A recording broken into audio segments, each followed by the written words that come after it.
Junk in the Trunk episode of We Only Look Thin. Wow. I'm Catherine Weigel. I have lost 145 pounds. Yeah. I still have junk in the trunk. Yeah. Okay, maybe I should have wordsmithed this a little bit better. Who's with me today? This is Donald Hello. Weigel. They call me Mr. Junk in the Trunk. I know. I have lost about 100 pounds, and together we only look thin. We do. And this is another episode where we are going to jam-pack your emotional trunk with lots of tips and tricks about managing your impulses around being in a car. Exactly. And it's also an episode where we've named it after a movie that I have not seen. I haven't seen it either. Yay! God. I have not seen Gone in 60 Seconds. I believe it was about car thieves. I think Nicolas Cage and Angelina Jolie were in it, but I did not see it. I thought it was a Fast and the Furious movie, isn't it? It's No, not? it's like totally separate. I believe it was about car thieves. I think so, but yeah, I love talking about things I didn't even seen. bother to look up the synopsis online to talk about it. When we would do episodes and we would base it on movies we hadn't seen, he would be like, well, the first movie was made in 1942 with Cecil B. DeMille as the blah, blah, blah, blah. Oh, my God. He would totally, no, but you would go into it. I'm like, wow, you're going deep into the backstory. But, but we're not doing that this time. No, but you know how there are certain dad jokes like, like, oh, working hard or hardly working. Exactly. But in a recent episode, you were talking about how people are like, yeah, well, birthday cake calories don't count. Yeah, that's my new character. But I will often say, this is embarrassing, but here we go. You're going to learn a little bit about me. Yeah. Someone will be like, oh, food. And I'll be like, oh, yeah, more like Gone in 60 seconds. But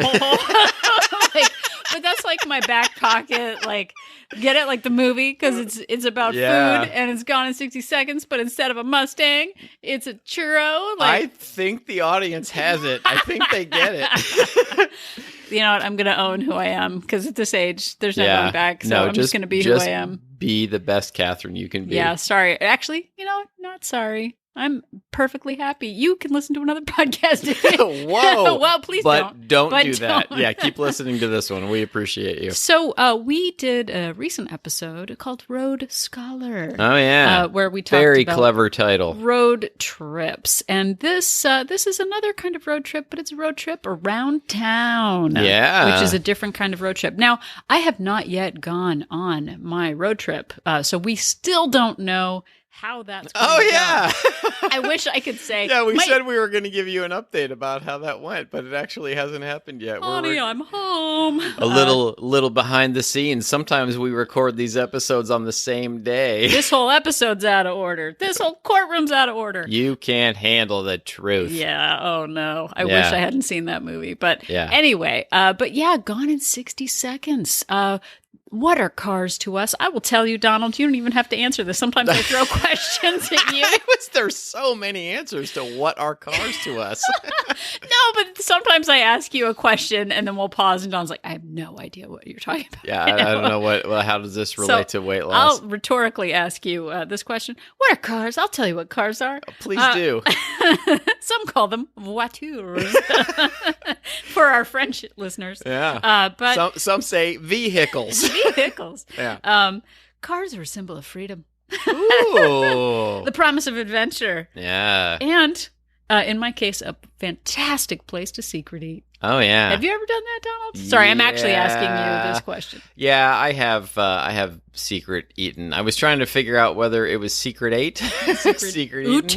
Yeah, secret oot. I like to oot. Yeah, definitely. Like I have a thing for certain fast food items, which I won't necessarily mention so that I don't have our listeners craving them, but yeah. Well, I don't know if anybody else but you craves an egg salad sandwich from a rest stop. You talked about it on the last episode, so you've already outed yourself. I know. Like, gas station, 7-Eleven, like, it is probably, by most people's standards, the lowest of the low. Like, you're taking your life into your own hands when you have it, but I love a gas station egg salad sandwich. There was, maybe a few weeks ago, a month or two ago, you were working on a distant location and had to drive home, and the next day, or whatever, I got in your car, and there was that plastic triangle. Yeah. That plastic triangle that could only mean egg salad sandwich. And I was like, you know how like someone has a bender and like their alcohol bottles all over the floor? Have, like, the cans. And I was like, for me, it's that plastic triangle. Ooh, somebody had a night. I wake up full of regrets and mayonnaise. Yeah, exactly. But I didn't mean it. I was like, all right, he's a grown up. Oh my goodness. It was just one I egg salad enjoyed every sandwich. bite of that thing too. But it's his thing. But that's fine. Have your thing. Yeah. But we have many things, and an occasional egg salad sandwich is not why Donald weighed 100 pounds more than he did. Oh, no. No, it is not. But today we are going to talk specifically about the damage we do in cars that is not under our liability insurance. Yeah, absolutely. So we are going to talk about the 3 kinds of ways you might use your car against your goals. Yeah, there's 3 of them. There's 3. I mean, there's probably more, but what are you going to do? There is the errand running car usage or abusage. Yeah. There is the to and from work. Oh, abuse. yeah. That's a big one for me. And there's going to the grocery store. Oh, Those are the 3 kind of danger zones that we are going to talk about today. So I know for me, working 9 to 5, we've already talked about that. But before you get to the office, there's that delightful time when you're by yourself and you can do a lot of damage driving in the car to work. Yeah, like I don't want to steal your thunder, but I know you've talked about many times about how you would stop and buy bagels like for the office, but you would also get like, what was it, a bagel sandwich or something in the morning? I would probably get a bagel sandwich, and then I would get a baker's dozen, which is a 13th bagel. That then I would also eat that. But then they might also throw in some donut holes. Yeah. Or I might just get some extra thing to have on the way. Yeah, and then you would get to work, and then no one had seen you eat that other stuff, so then you would eat like one of the bagels. Oh, should we say 9 a.m. for bagels? Oh, sure, I'll be hungry by then for sure. Yeah. But I would toss out the packaging of the bagel sandwich that I would get in the parking garage. There was also me stopping. Oh, yeah, we're going to talk about food in this episode, so watch out.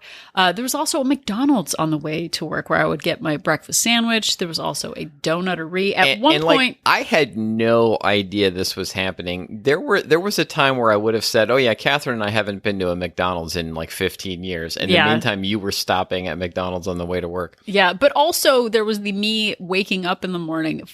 As soon as I could stand up because my feet hurt so bad, I would, stumble into the kitchen to get a Cliff Bar, which was already starting the day off with 270 calories. Yeah. So there were so many food opportunities, secret opportunities on the way to work.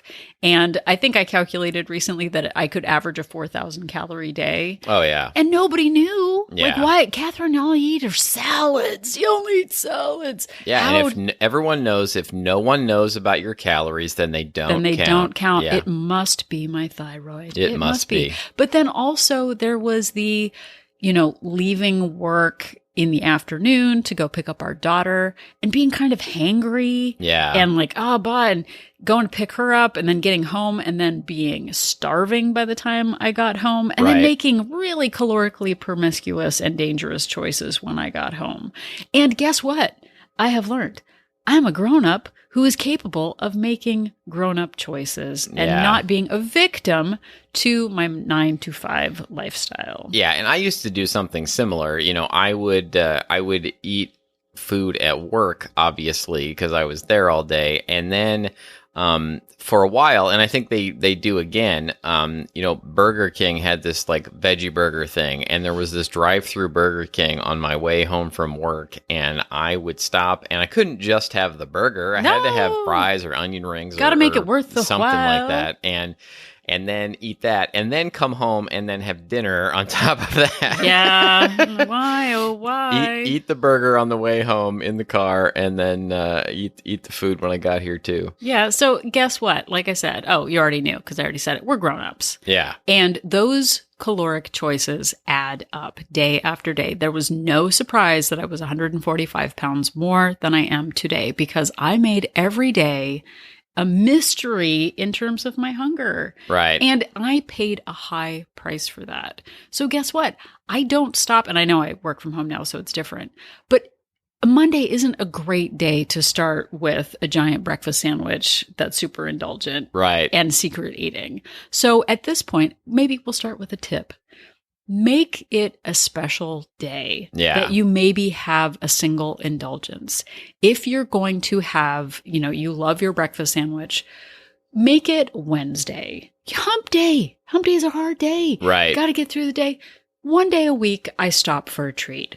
1 week, it's a bagel. 1 week, it's McDonald's. You can still have it as part of your life, but not every day. As we have said before, each day is 14% of your week. And if you're getting tanked up 7 days a week, you're going to pay the caloric price for that.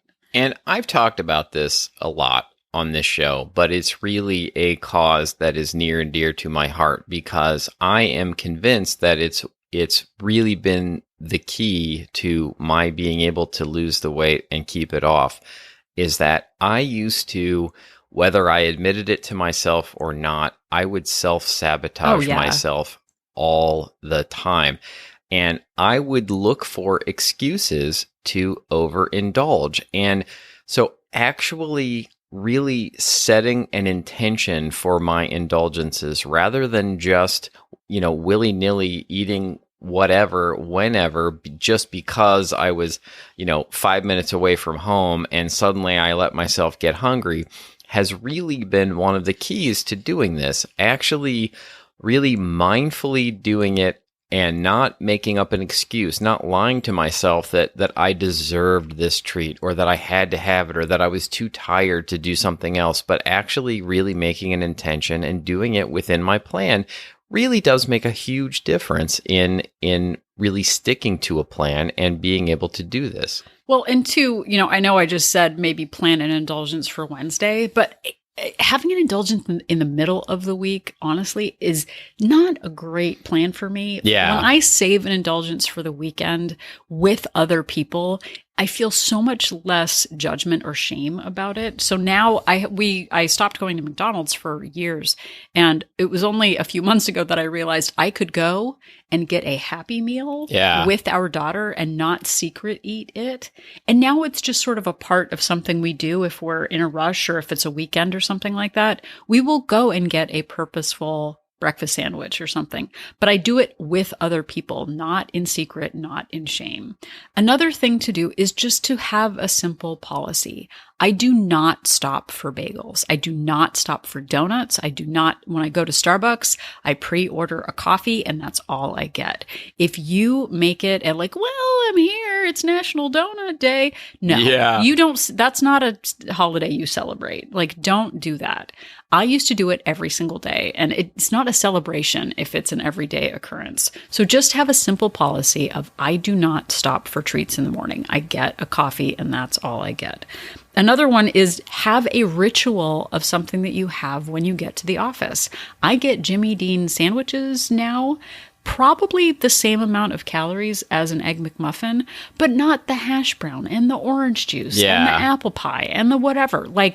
I can still have a breakfast sandwich at the office, but just plan for it and have it there instead of that secret transition time in the car where you're not even really paying attention to it. Yeah, for sure. Also, before you leave work, and this is something that I had to learn for myself too, was instead of getting hangry on the drive home and either stopping for fast food or, getting home and then having something that you're going to regret. Yeah. Eat a high protein snack before you leave work, 20 minutes before, so it has time to sink in.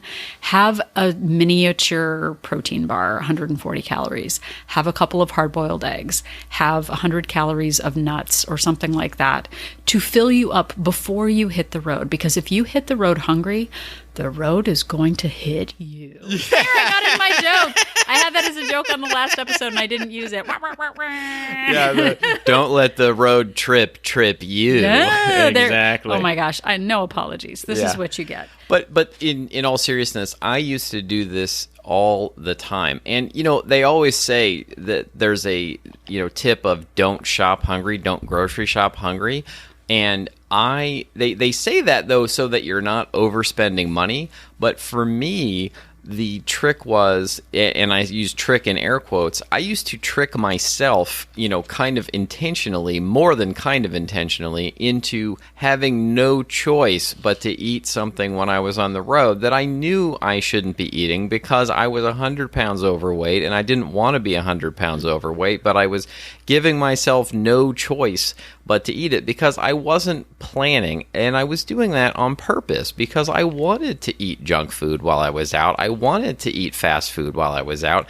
I wanted to leave myself no choice, and I was lying to myself by telling myself that, oh, I'm so hungry, I wasn't expecting to be out for this long. Oh, I can't believe grocery shopping's taking this long. I'm stressed out or whatever. I just need to stop and have this fast food treat right now. And I did it over and over and over again for so much of my adult life, and was 100 pounds overweight, had type 2 diabetes, and it was largely from lying to myself and really setting myself up for failure in that way. So speaking of grocery shopping, like Donald said, do not go hungry. Do not go into that dark night because you know what is going to happen. Have a policy of no indulgent random treats at the grocery store. I know we're out of the car and we're in the grocery store right now, but I promise it'll come back. Don't get the samples. Nobody needs the samples. Oh, yeah. You're a grown-up. You don't need to squirrel around for free food. Like, you're a grown-up. And also, it could be triggery, too. Like, sometimes I would have a particularly tasty sample, and then it would just make me want to eat more. Like, I, generally speaking, try and eat really not boring foods, but things I know aren't going to really trigger me during the early part of the day, because once I start, I find it really hard to stop. Yeah. And don't pick up that impulsive, like, ooh, should I get a chunky candy bar? Should I get the Toblerone? No, you shouldn't. Just like you don't let kids get a toy every single time you go to the grocery store. Don't buy that indulgent treat that you put on the top of the grocery bag. Oh, no, I'll just set it on top. I don't want to get crushed. And you're going to just eat that. Don't do it. Have a policy. It's that malice of forethought. Like, oh, will I? I'll save the candy bar for later. There's no later. You're not going to do that. Yeah. So now we're rolling the grocery cart out toward the car, and you have a choice to make. Oh, well, I will put the groceries in the back seat. Are the bugles on top of the grocery bag in the back seat? They have a new pepperoni flavor. Oh, or did I put them in the passenger seat next to me on the way home? Well, I should really try it to make sure it's not poison. Because if it's not good, gosh darn it, I'll take it back into the store. That's right. Said no one ever. Yeah. So I have a policy. Absolutely no food in the car. Like, put it in the junk in the trunk. See, I brought back junk in the trunk. We only look thin.com. Or else that food will be gone in 60 seconds. Yeah, we brought it full circle. Oh my gosh, we're amazing. So put the food in the trunk. You got a roll of toilet paper? You got some paper towels? Put those next to you. If you want to check the soft ply of the toilet paper, do that while you're driving. Do not check the flavor of the pepperoni If you don't put that food in the trunk, then you'll have junk in your trunk. Exactly. Or something. Squeeze that Charmin. Oh, yeah, that's much better. But so that's what you do. And also, what if, you know what? I'm actually hungry when I'm in the car driving somewhere. Yeah. What do I do? I don't know. You spiral out of control, I guess. No. Oh, no.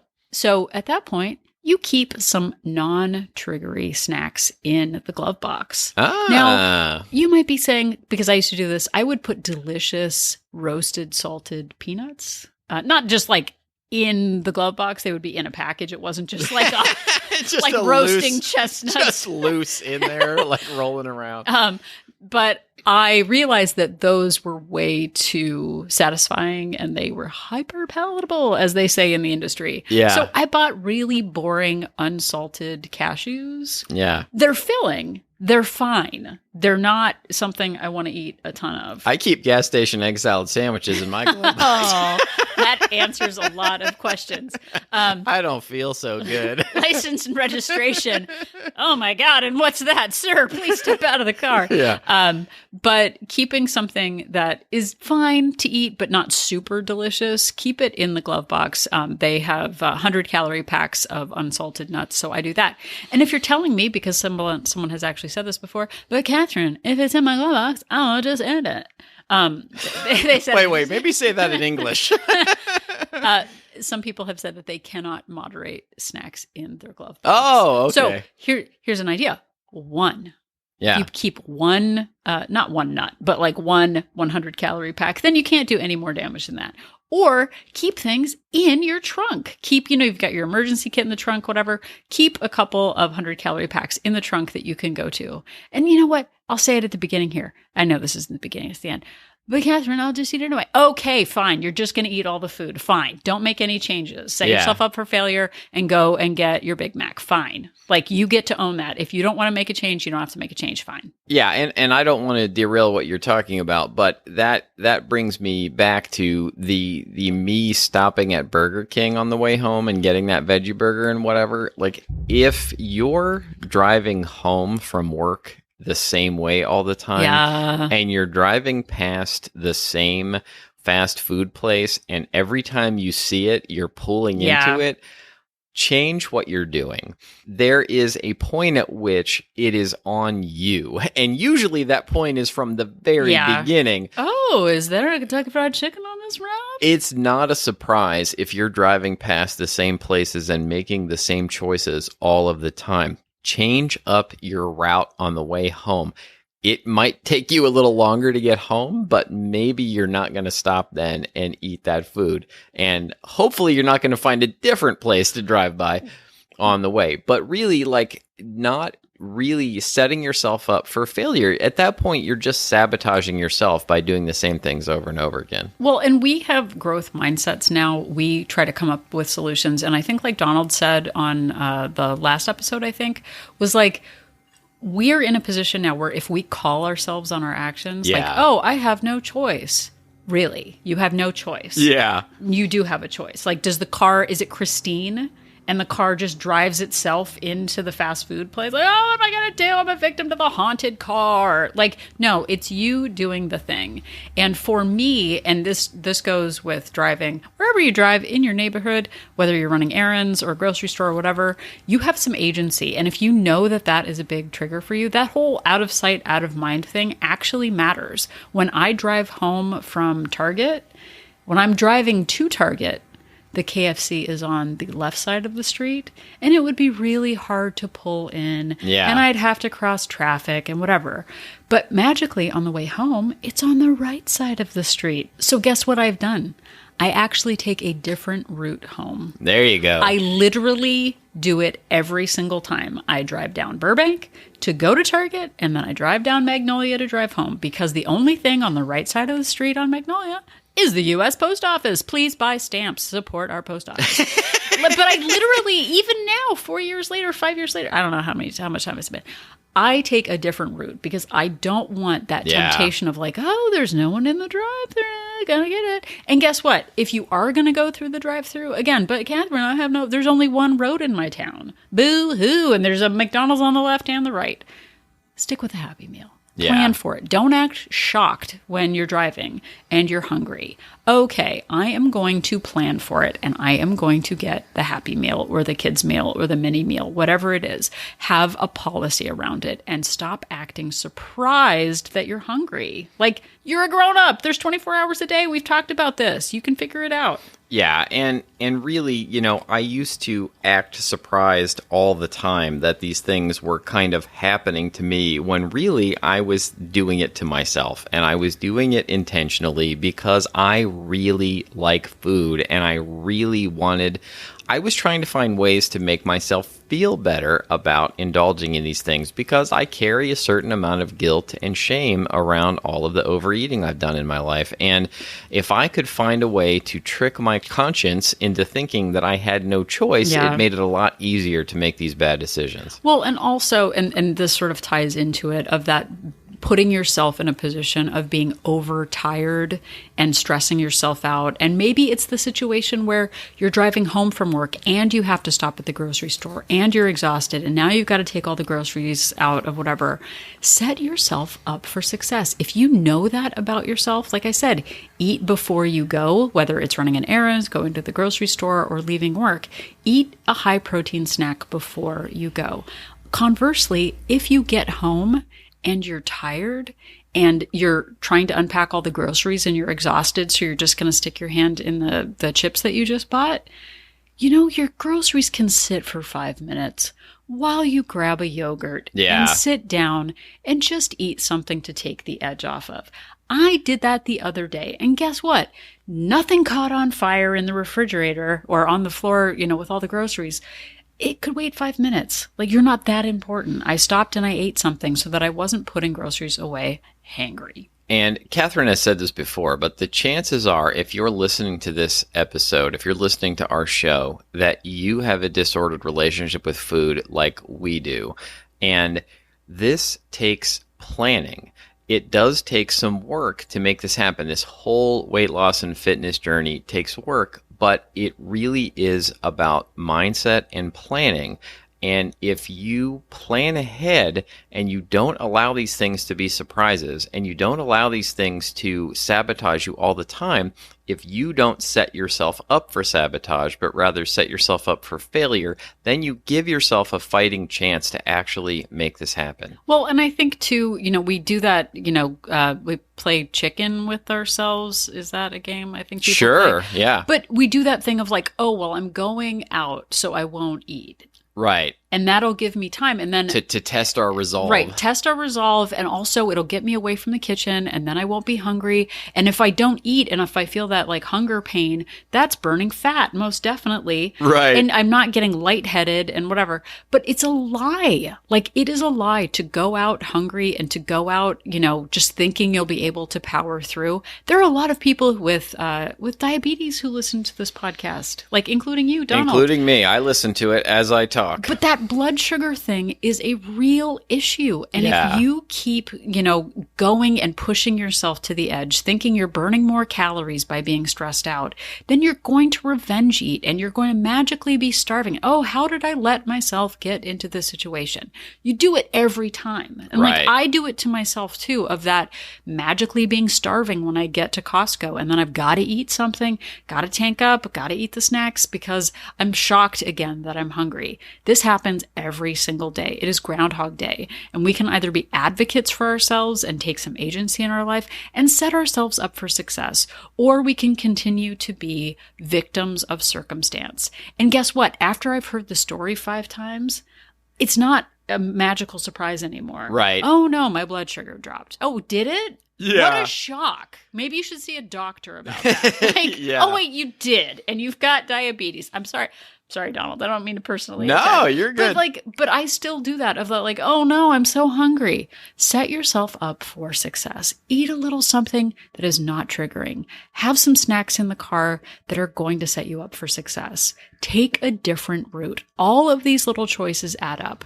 And at the end of this, if you're still like, but what do I do? I'm surprised. Why? Why are you surprised? You know that this is going to happen again next weekend and tomorrow and the day after that. How can you take some agency? How can you set yourself up for success? If you still can't find an answer to the issues that you have, give us a call. Point out the extreme circumstance that you have that is so different and so special and unique that you just can't get past it. But my husband wants to stop for fast food. What am I to do? We told you what to do. Get the Happy Meal. Well, I work and I can't eat at my desk. Okay, well then keep a snack in the car. I've got an answer for everything. I got an answer. And if you have an answer for everything, let us know how you have gotten through all of these stumbling blocks, because we still have the same lives, the same challenges, and the same impulse for delicious food. We have just figured out ways to make it work for us instead of against us. Yes, that's why this is called We Only Look Thin. We really only look thin. We still love Exactly. food. Don't be surprised by that. We have setbacks. There are times when we give in and we get the egg salad sandwich or whatever it is I get. All the time. But we recover from it, and we know you can too. So thank you so much for listening to to this episode of We Only Look Thin. Donald usually finishes it up. I know. You're stealing my lines. You're stealing my lines. It feels weird. It feels like I'm sleeping on the other side of the bed. I know. It's dangerous. So speaking of taking agency in your life, you have taken some agency by the first step by listening to this show. If you would like to listen to more episodes of this show, they are all available wherever you found this one. And they are also all available at our website, weonlylookthin.com. And if you are at weonlylookthin.com, you can click on Join Our Support Group. If you're a lady, if you're a dude, stay back. Not welcome. It's like a bosom buddy situation. Dudes, I'm with you. Just you can't join our support group. That's all. But I'm here for you. They wear a wig and be like, I'm a lady. No, sorry. But anyway, join our support group, We Only Look Thin Place, WOLT Place. It is an online accountability and support group for women based on Facebook. We do about 2 to 3 Zoom meetings a week, hour long, to review questions from members and to talk about habits. And it's a place for extra accountability. We do challenges in the group, habit challenges, that kind of thing. So if you want more information, go to our website, find out more. We've got 2 different subscription options, a monthly option with a 3-day complimentary trial and a 3-month membership that comes with a 7-day trial to see if it is right for you. Yes, and you get direct access to Catherine Weigel, which is worth more than gold. Thanks. And I married you, so I knew what it was worth. If you would like to interact with us, you can also email us to weonlylookthin@gmail.com. We can answer your questions. You can give us episode ideas. You can give us tips and tricks on what you do when you're running errands, driving around town, driving to and from work, things that you do to keep yourself in check. But Catherine and Donald, I don't have a trunk or a glove box. Change my mind. Yeah, well, I don't know. If you want to email us that, you go right ahead. I drive an Indy car. That's right. Okay. My job Dale Earnhardt, all right. Yeah, exactly. The Dale Earnhardt? You can also... You think Dale Earnhardt listens to the show? I don't know. You can also interact with us on the socials at Twitter, Instagram, and Facebook at We Only Look Thin. Yep. Okay, and finally... If you're feeling generous, if you feel like you've gotten something out of this episode, step on over to Apple Podcasts. Or heck, even if you don't, maybe you could just want to help out 2 fellow human beings. Yeah, exactly. Can you help a brother out? Give us a rating and review on Apple Podcast. It helps boost us in the ratings. It helps other people find us. It actually really does matter. It lets us know that we're making a difference in your life. So send us a few stars. That would be super duper. Please do. We really appreciate it. So even if you keep egg salad sandwiches in your glove box, or your car doesn't even have a glove box, just remember that Catherine and I are an inspiration.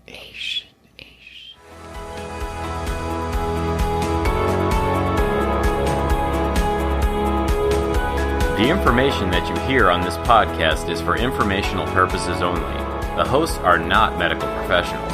You should always consult with your doctor, nurse, or other certified health professional before beginning any diet or fitness program.